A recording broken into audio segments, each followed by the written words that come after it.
Yeah, it's raining right now, David, and it made for a whole lot of this. Wet, soggy leaves clogging up drains all over the city. Not exactly ideal conditions for the folks cleaning up the mess. For a list of pickup locations and to request some leaves for your own home garden, head to kval.com. Reporting live outside in the rain here in Eugene, I'm Nico. I'm live outside what's been an emotionally charged courtroom as jurors continue to hear from David Bowen. Well, it didn't take long. Jurors came in to deliberate around 2:30. Then by 5, the verdict was in. They found 43-year-old David Bowen of Cottage Grove guilty on all 3 charges. As you can see, the storm has already caused some areas of localized flooding, and Eugene Public Works says this is just the start. Sergeant Charbonneau says it all happened Sunday night. 24-year-old Kelly Knutson was with her boyfriend, 33-year-old Logan Jackson, right here at the Brick House Strip Club. Before 5:45, they left the strip club, walked across the street to their parked car, and started having sex. They were, quote, too caught up in the moment to realize their activities had caused quite the traffic jam right here in front of the Springfield jail. Well, if there was a drug you could take to make you feel smarter, more productive, would you take it? Well, as more and more young adults are finding out, some shortcuts come with a cost. I spoke candidly with 2 young men who share their story of addiction and journey through recovery. It made school easier, so then it made work easier, and then it made life easier. Adderall, Ritalin, Provigil, whatever the brand, these are stimulants that someone you know has probably taken. I think the past 5 years particularly, we've seen a lot of the legal amphetamines being misused by adolescents and young adults. Probably 2 out of 5 people that I met. Methylphenidate, or Ritalin, has been prescribed to children with attention deficit disorder since the 60s. But it wasn't until the mid-90s when production in the United States rose significantly. That's also when Adderall hit the market. They don't have this diagnosis in Europe or China. This is an American disease, and I think it's overdiagnosed. Many physicians are now realizing that the use of these drugs is going far beyond prescribed doses. Chew them up or snort it either.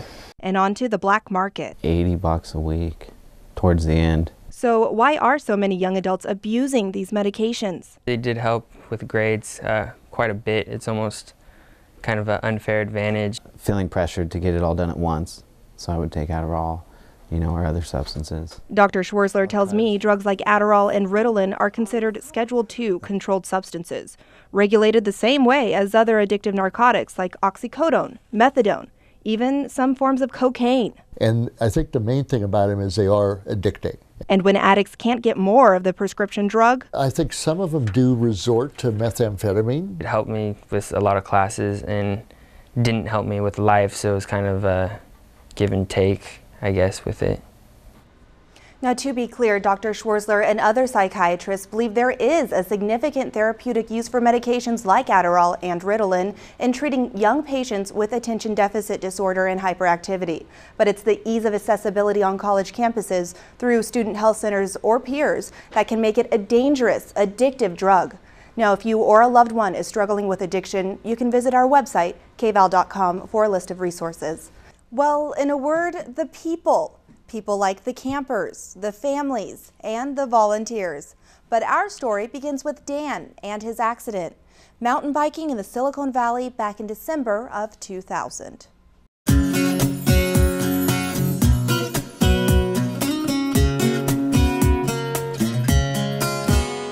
And they said, you're never going to breathe on your own, you're never going to walk, you're never going to do any of this stuff. But with intensive physical therapy, extreme dedication, and an optimistic attitude that couldn't be changed, Dan Whitney began to move. And about 8 months into it, all of a sudden, I started moving a little bit. And then they said, well, still don't get your hopes, you're never going to walk, right? And then you just saw me walk over here. So motivated by his newfound mobility, Dan Whitney funneled his energy into an outlet other than his previous profession, his current calling, Camp Attitude. I went up to speak to encourage people, and these kids encouraged me.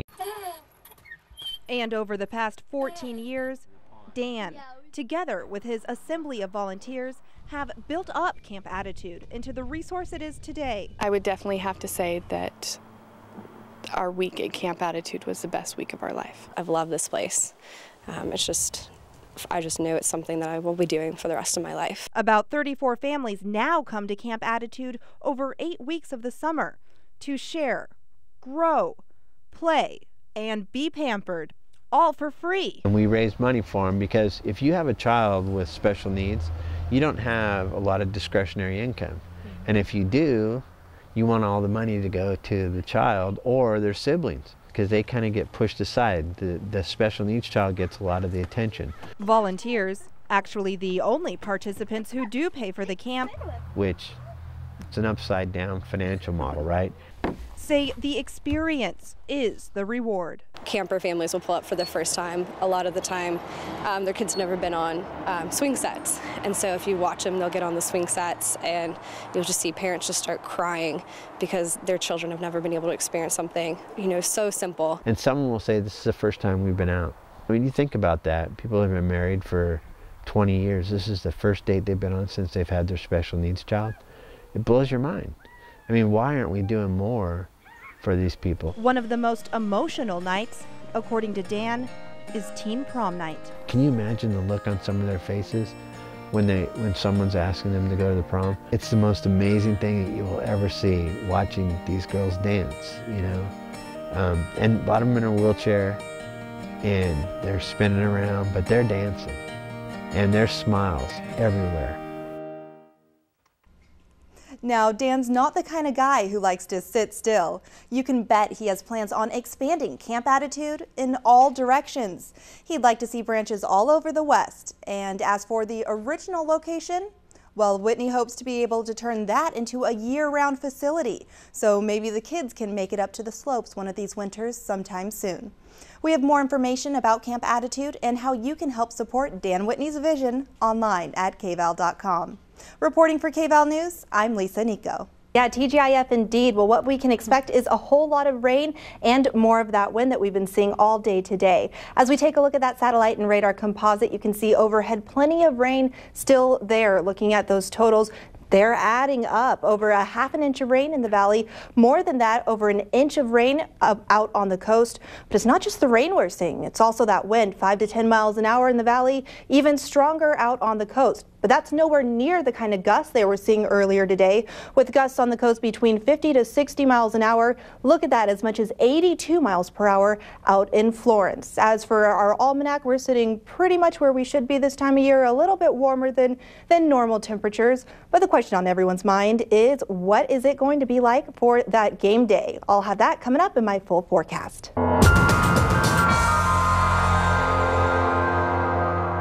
Good Friday evening, everyone. You made it through your work week and into your well-deserved weekend. What you can expect to see is some soggy skies with some winter weather into the Cascades. You're also going to see temperatures right around normal where they should be this time of year.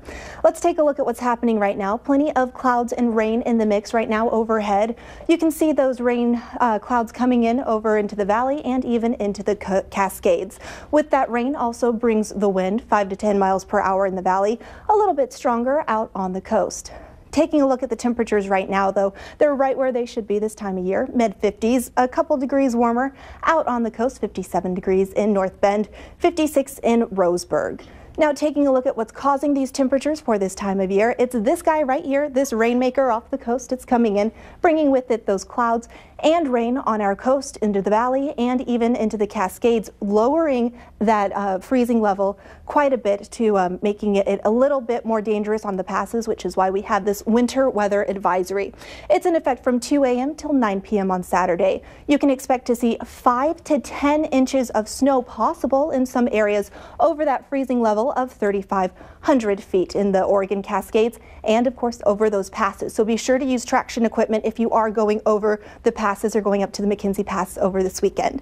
Taking a look now, breaking down your Central Coast forecast. It's not going to be as windy, but we are going to be seeing some showers and thunderstorms with gusts out of the west up to 25 miles per hour. Going down south on the Oregon coast, strong winds and gusts for the south coast with stormy weather, gusts up to 20 miles an hour.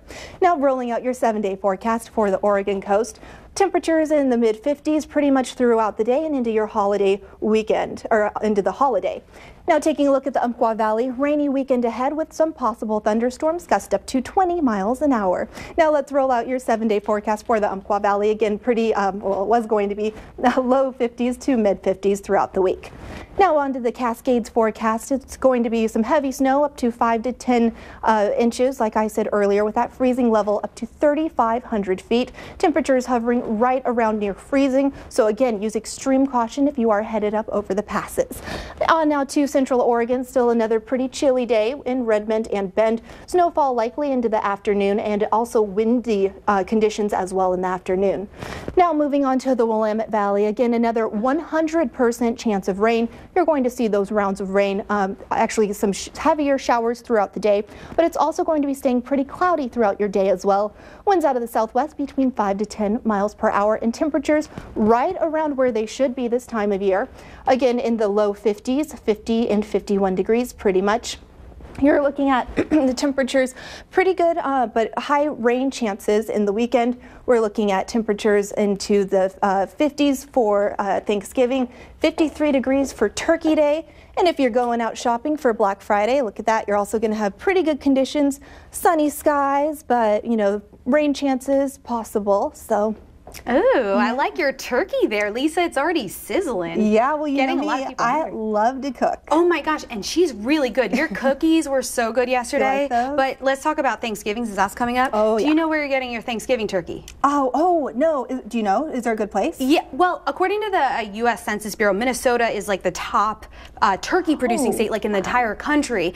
Not exactly that, but I knew it took a little bit of time. Yeah, okay, because I don't have to worry about it because I'll just go to your house for Thanksgiving. Fine. Yeah, okay. Come on, fly on over. Okay, that's set. All right, good. I probably wouldn't enjoy that. What about you? I don't know. You know, I just got back from Spain and there was a lot of wine all over the place. Oh, so. yeah. Have you ever seen that episode on Lucy when they were, you know, just kind with of the grapes? Don't you think that would be more fun? Yeah, that'd be pretty fun. Yeah, I could totally, you know. Okay, this is what I think we should do. We live in the Willamette Valley. Yeah. We should grow the grapes and then we should ask our viewers to come stomp on them. We'll make our own wine. Oh my gosh, a huge party. Why not? Thanks for joining us tonight for Fox News at 10. Have a good night. Have a great weekend. We'll see you next week.